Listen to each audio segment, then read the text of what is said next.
Assalamualaikum warahmatullahi wabarakatuh. Selamat pagi anak-anak. Oke, materi kita pada pagi hari ini adalah teori-teori pembentukan kelompok sosial. Bersama saya, Siti Apriani Hasibuan. Lanjut. Pembentukan kelompok. Proses terbentuknya kelompok sosial, menurut Abdul Shani, terbentuknya suatu kelompok sosial karena adanya naluri manusia yang selalu ingin hidup bersama.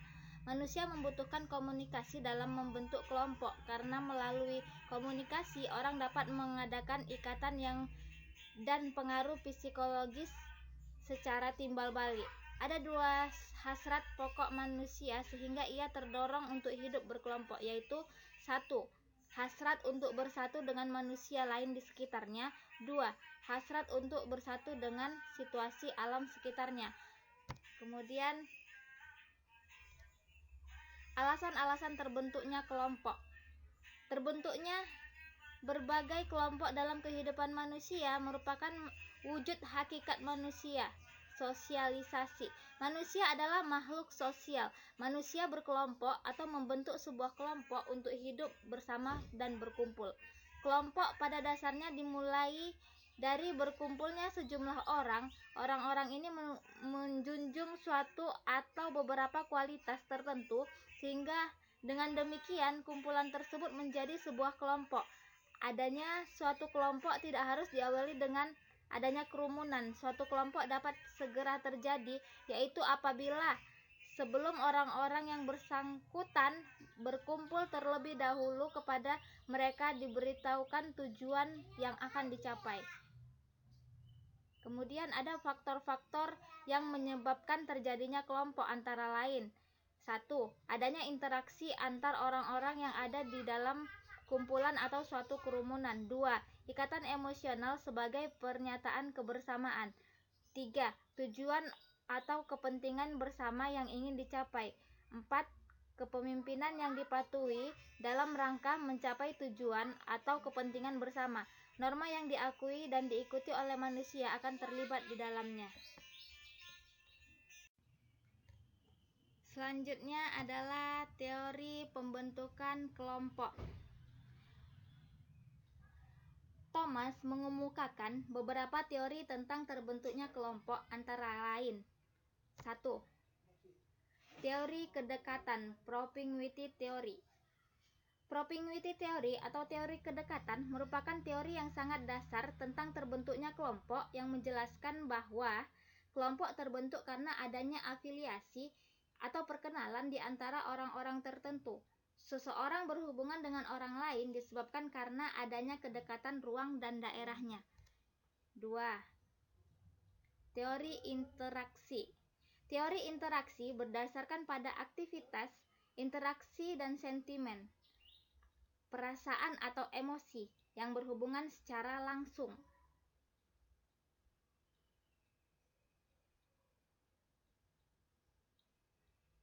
Interaksi dan sentimen, perasaan atau emosi yang berhubungan secara langsung. Ketiganya dapat dijelaskan sebagai berikut. Pertama, semakin banyak aktivitas seseorang dengan orang lain, semakin beraneka interaksi dan semakin kuat tumbuhnya sentimen mereka. Kedua, semakin banyak interaksi di antara orang-orang, maka semakin banyak kemungkinan aktivitas dan sentimen yang ditularkan pada orang lain. Yang ketiga, semakin banyak aktivitas dan sentimen yang ditularkan pada orang lain dan semakin banyak sentimen orang dipahami oleh orang lain, maka semakin banyak kemungkinan ditularkan aktivitas dan interaksi. 3.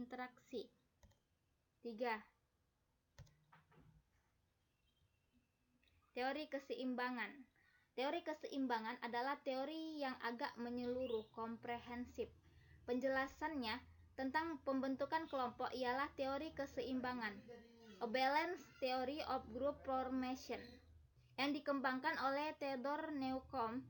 Teori ini menyatakan bahwa seseorang tertarik pada yang lain karena ada kesamaan sikap di dalam menanggapi suatu tujuan. 4. Teori pertukaran. Teori ini ada kesamaan fungsinya dengan teori motivasi dalam bekerja. Teori kedekatan interaksi, keseimbangan, semuanya memainkan peranan di dalam teori ini. Secara praktis, pembentukan kelompok bisa saja terjadi dengan alasan ekonomi, keadaan, atau alasan sosial. 5. Teori alasan praktis. Teori ini menyatakan bahwa kelompok terbentuk karena kelompok cenderung memberi kepuasan atas kebutuhan sosial yang mendasar dari orang-orang yang berkelompok. Kebutuhan-kebutuhan sosial praktis tersebut dapat berupa alasan ekonomi, status sosial, keamanan, politis, dan alasan sosial lainnya. 6. Teori kontrak sosial atau perjanjian sosial. Teori ini dikembangkan oleh Rousseau, Hobbes, dan Locke. Mereka sama-sama berangkat dari sebuah pemikiran awal yang menyatakan bahwa terbentuknya sebuah negara adalah karena adanya kesepakatan dari masyarakat atau individu-individu dalam masyarakat untuk melakukan kesepakatan atau perjanjian. Mereka sama-sama mendasar analisis mereka pada anggapan bahwa manusialah sebagai sumber dari kewenangan sebuah negara. 7. Teori hasrat sosial. Teori ini berpendapat manusia yang tadinya hidup terpisah-pisah kemudian hidup dalam pergaulan antar manusia disebabkan karena pada diri tiap individu terdapat hasrat sosial yang senantiasa mendorong untuk bergaul dengan sesamanya. 8. Teori tenaga yang menggabungkan. Pencetus teori ini adalah P.J. Bowman. Ia berteori bahwa kelompok terbentuk karena manusia senantiasa hidup bersama dalam suatu pergaulan yang didorong oleh tenaga-tenaga yang menggabungkan atau mengintegrasikan individu ke dalam suatu pergaulan. Saya rasa ini saja materi kita di pagi hari ini. Terima kasih atas perhatiannya.